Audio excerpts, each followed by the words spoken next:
Attorney General, I know you're tired of talking about the memo, I'm not. but did you say you're not? I'm happy to answer any questions you have, Senator. I think most of us and most of the American people are just sort of flabbergasted. If your answer is you have no regrets about this memo, is that what you're telling us? You think this was wise? Senator, the obligation of the Justice Department is to protect the American people against violence, including threats of violence, and that particularly includes public officials. I think that is still a concern for the department. This memo doesn't do anything more than ask our law enforcement to consult with state and local law enforcement to determine whether they need assistance in this regard and whether there are any federal jurisdictional issues involved. The memo General, recognizes you the rights. and I both know that it is political hackery that brought that topic to your desk, not reality.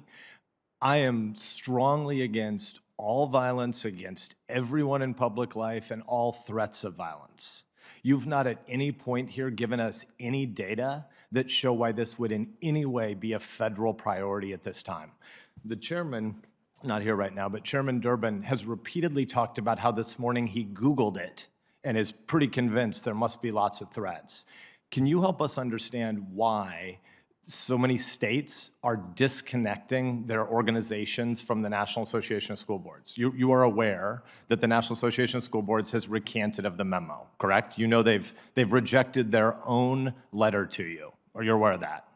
I read their letter. Their letter doesn't recant their concerns about safety. It recants some of the language in their letter. We're all for safety. Which I did not adopt. The language that they have recanted, I never adopted and never would adopt. Why did the Ohio School Boards Association sever their relationship with the National School Boards Association? I don't know. Why did the Missouri School Boards Association sever their relationship with the National School Boards Association? Why did the Pennsylvania School Boards Association sever their relationship with the National School Boards Association? Because this was political hackery.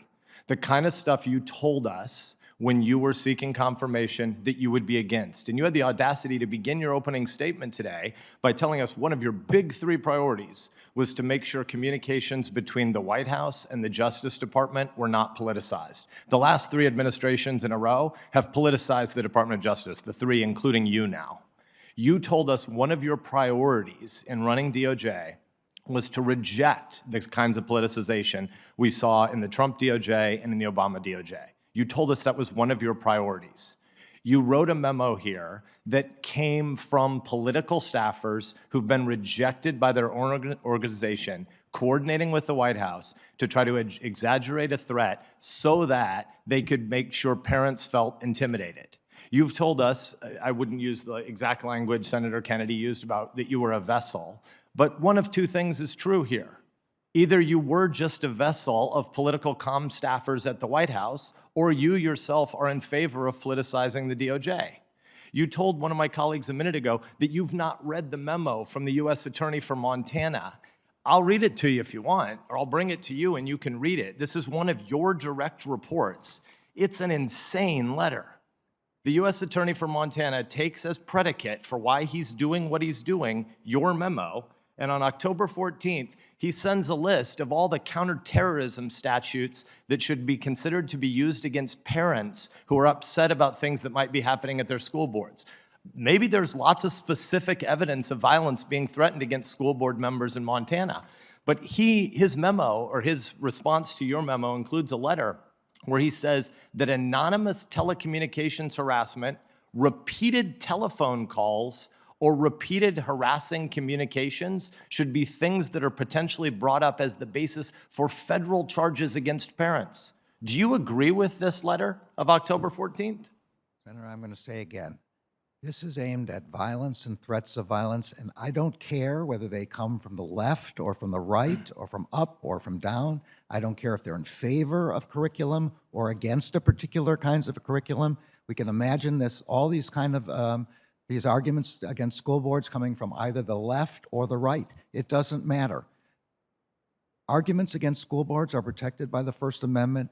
Threats are not protected by the First Amendment. And We received a letter from the National Association of School Boards. No reason to believe. No, you didn't receive an anonymous letter. White House political didn't say- staff co-wrote it with this organization, which is why the organization has rejected it. You know these facts now to be true, and yet you still won't disavow your memo. Why? You didn't receive some objective, neutral letter because all these people were being threatened. You are responding to a political campaign to politicize the Department of Justice. How big is the threat that American parents pose right now? When you lead a big organization, you have 100,000 plus employees. You have a lot of violence to go after. Are parents at school boards one of the top 3 concerns you face right now? This memorandum is not about parents at school boards. It doesn't matter whether they're parents or anyone else. It has to do with threats against public school teachers, public school officials. It is not political. I'm against all those threats. I want to know what the data is. Well, I don't need data in order to assess. To respond to a political staffer's campaign out of the White House. The purpose of this memorandum is to get our law enforcement to assess the extent of the problem. And if there is no problem, if states and local law enforcement are capable of handling the problem, then there is no need for our involvement.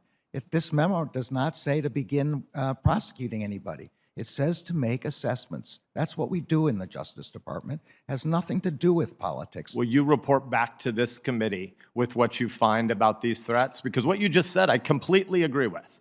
We are against violence against public officials. You and I agree. We are against threats of violence against public officials. You and I agree. We are for local police powers investigating local crimes. And there are definitely yokels and idiots that make threats against lots of people in public life. I don't minimize it. You shouldn't minimize it. You're not minimizing it. But we both believe, and in your heart of hearts, I'm pretty sure you believe, that local law enforcement is more than able to handle some one idiot or 12 idiots at school board meetings. But you made it a federal issue, and I don't have any idea why, and at no point today have you offered us a shred of data. So my question is, will you pledge you will report back to this committee with the results of your investigation about how big a threat the American parent class is to school boards in the country? I will be happy to get a report back to you, but this is not about the American parent class. I know, it's about the politicization of DOJ, and you decided to submit as a vessel, and you know better. I'm sorry, but I don't agree with that, Senator.